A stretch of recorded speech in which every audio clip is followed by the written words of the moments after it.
And what I've called it is actually inclusion, variation, exemption, and incentives, the current situation. And I'm going to focus on the Labour Relations Act and the Basic Conditions of Employment Act, which are the two statutes that deal with wages, although they don't deal directly with wages, they enable wage-setting mechanisms. And just importantly, the wage-setting mechanisms that they enable don't just set wages. They set a whole lot of other customized conditions for sectors, and it's something I'll come back to at the end. So just on the issue of inclusion, so under apartheid, you had a number of sectors that were excluded from the old Labour Relations Act. Agriculture, public service were excluded. You had the TBVC, so-called homeland states that had their separate labour legislation. So one of the key objectives of the drafters of the new LRA and the BCEA was move away from this fragmented system of labour market regulation, get a single system of regulation and uniformity. So there was a strong push for an inclusive labour market regulation. So obviously after 94, those separate statutes for the TBVC states were repealed, and the new LRA and the BCA applied to almost all employees. All that were excluded were from the LRA is the South African National Defence Force, the two Secret Service agencies, and something called the SA Academy of Intelligence, whatever that is. And the BCEA actually covers the SANDF, but excludes those two Secret Service agencies and the Academy. So it's a very tiny group of employees that are excluded, but one must emphasize the word employees, because the acts cover employees as defined in the act. It doesn't cover everyone or all workers. You have to be classified as an employee or meet that definition. If you're not an employee, and specifically if you're classified as an independent contractor, you're excluded from those acts, you're excluded from the rights and protections in those acts. So the self-employed are excluded from the labour regulator. They're not in an employment relationship, they're excluded. So once that was, those acts were introduced, you saw restructuring in the labour market happening, a lot of casualisation and externalisation happening, and this big grey area emerging between employment and independent contracting that employers started to exploit through various schemes to turn employees into independent contractors. So in 2002, there were amendments introduced. 8 rebuttable presumptions were introduced in both the same provision in the BCEA and the LRA. An employee, if they could, a worker could prove that any of those 8 presumptions was present, they would be classified as an employee, and they would be subject to the rights and protections of the Act. So that addressed some of the grey area around the issue of employment and who was included and who was excluded. But obviously there's a very big category of employees as well, and it's also driven by those processes of casualisation and externalisation, which was driving a process of informalisation and non-compliance in the labour market, which was producing this very big group of vulnerable workers that were being employed by employers that were non-compliant. I know there has been some research that I was speaking to Ben. He says DPRU has tried to do some research to try and establish numbers of non-compliant workers, but in relation to the sectoral determinations and in relation just to wages, to compliance with wages. So leaving aside, I've tried to do that with a couple of bargaining councils, simply to try and find out how many workers were registered and employers were registered and weren't registered. But other than those, that very limited research, both of it quite dated now, we don't know how many, this group of non-compliant employers and their employees, we don't know the size of this group. And I think that's sort of quite a challenge to us. My completely unscientific gut feel is it's a very large number that we're looking at in terms of non-compliance. For the economists, they would be looking, I think, at what is the size of informal employment? And I don't think that's the figure that is really helpful for us, because the way Stats SA define informal employment has very little or no relevance with regard to compliance with labor legislation. So informal employment, the number there doesn't equal non-compliant employment with labor regulation. Again, my completely unscientific gut feel is that there is a bigger number of non-compliant employed employees than there is of the informal employment produced by Stats South Africa. So I wanted to just emphasize that, because it was part of a question I raised yesterday about the issue of restructuring of work, of these processes of casualization, between these quite sharp binaries that the economists often use between employment and unemployment. And there seems to be often assumption that where there is employment, that's uniform employment, all those jobs are pretty much the same. They're standard employment, they're full-time, indefinite. And that's not the case at all. And I think those models and that I think often might not be producing data that is going to be telling us the correct story about possible impacts of the national minimum wage on the labor market, and how that differences in those jobs might be undermining some of the objectives of the national minimum wage. Okay, also excluded from the BCA and the LRA are members of worker co-ops, and they are excluded via the 2005 Co-ops Act. They are not classified as employees in terms of the LRA and the BCA. Since that exclusion, you've seen a massive increase in the number of registered co-ops, up to about, at the end of 2014, 86,000. And it was already out of date when we got that figure. We got it about 3 months after they'd produced that data. They said it's about 20,000 more. And the DTI estimate that 90% of those co-ops are not genuine co-ops. So in many cases, they're co-ops that are being established, particularly to exploit that loophole around labor legislation compliance. Finally, just to confuse the issue entirely, Section 23(1) of the Constitution, rather than referring to employee, which I've been emphasizing is really the critical factor for coverage, Section 23(1) refers to everyone is entitled to fair labor practices. So all people are entitled to fair labor practice, including presumably the self-employed. And obviously, if one were to define fair labor practices as to include paying the national minimum wage, one could expand the scope of the national minimum wage possibly to other categories of work. Okay, looking at variation, and I'm just going to split into looking at the LRA and then the BCA.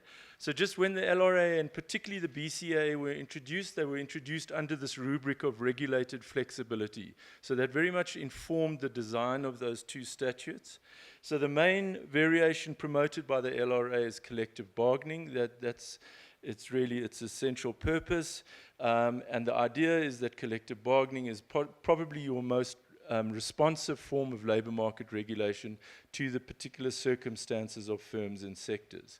So that's why it was seen as a form of regulated flexibility.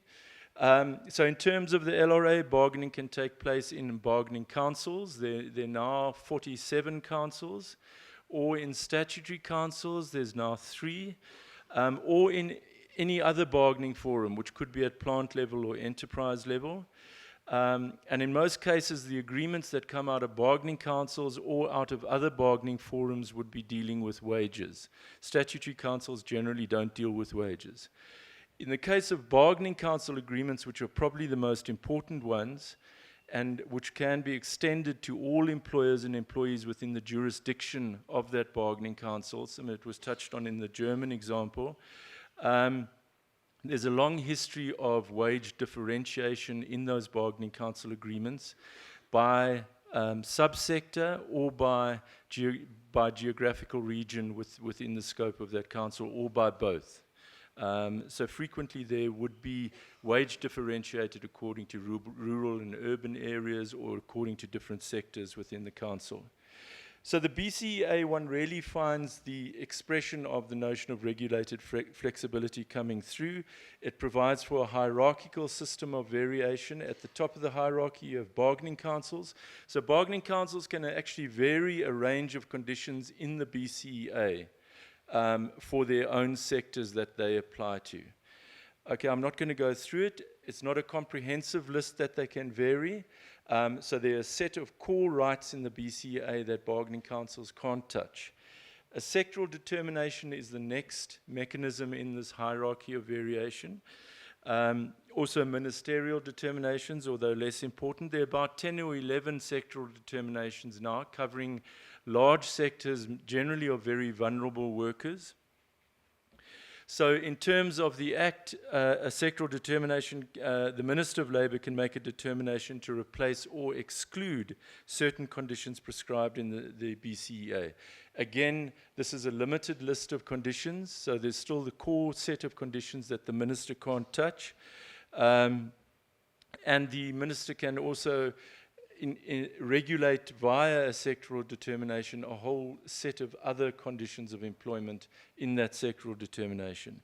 So the importance of the sectoral determination is that it includes minimum wages, which you would have picked up from earlier sessions for those sectors. The BCEA doesn't have a minimum wage, so it's included, it's introduced via sectoral determinations. Sectoral determinations often provide for geographical variation, so there will be urban and rural wage schedules.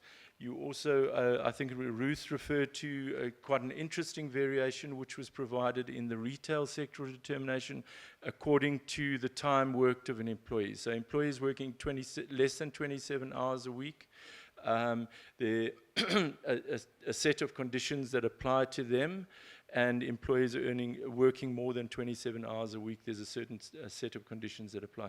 Obviously, they're responding at a sectoral level to the nature of the workforce and demands of employers in the retail sector.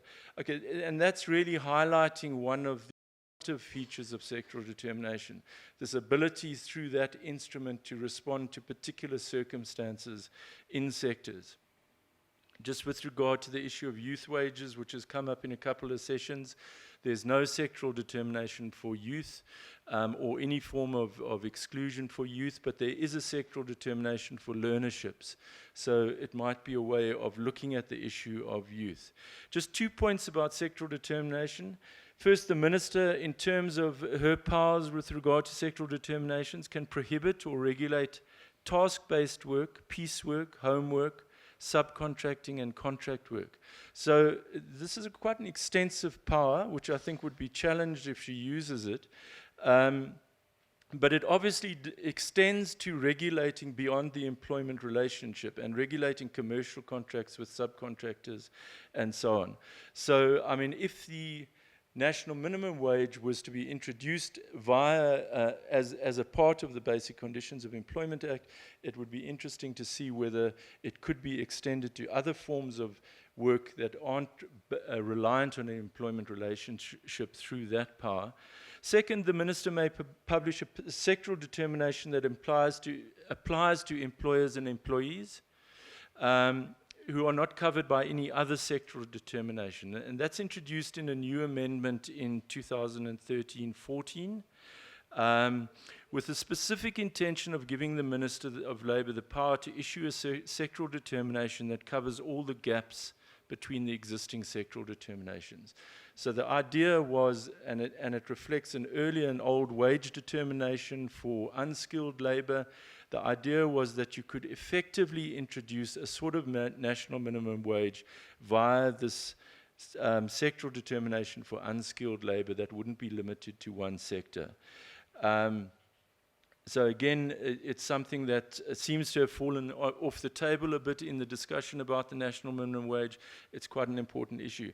The one, just to be a little bit provocative, the one thing is obviously that with that in place, the Minister of Labour could actually ignore the entire NEDLAC process and introduce a sectoral determination herself, which effectively replicates a national minimum wage.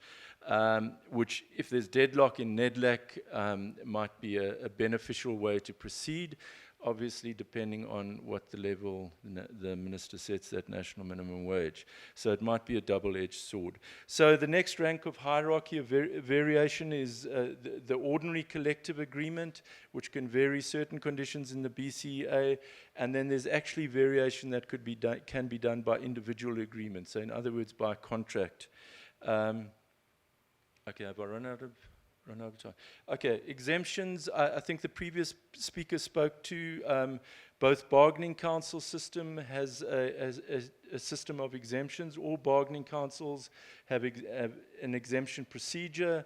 The LRA has introduced a lot of provisions for bargaining council exemptions around publishing the criteria on which the exemptions are judged.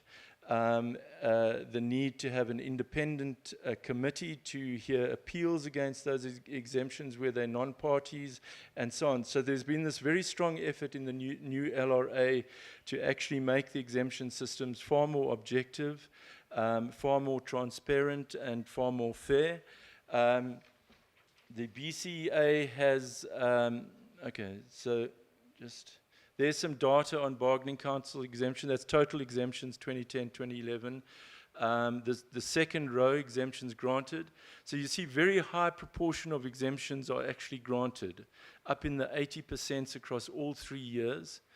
And just there you're seeing problematic councils where there have been legal challenges to the extension of agreements, and where in the last one, the bargaining council of the clothing industry, very widespread non-compliance by firms.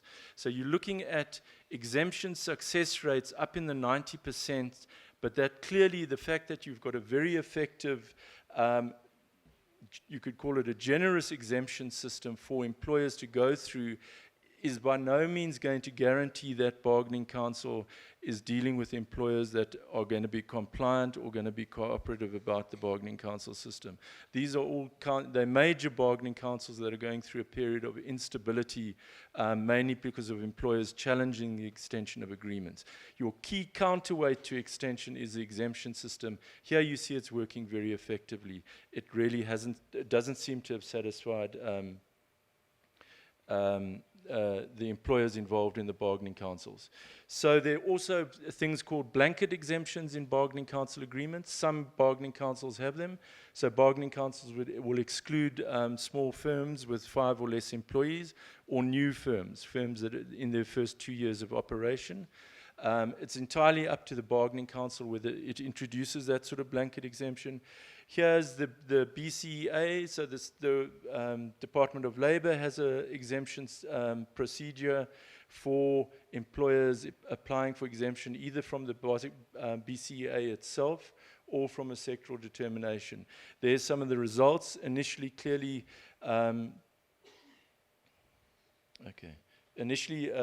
the Department of Labor very inefficient in dealing with those exemptions. Then that's improved over time, and also you see the success rate of exemption applications increasing quite significantly over time.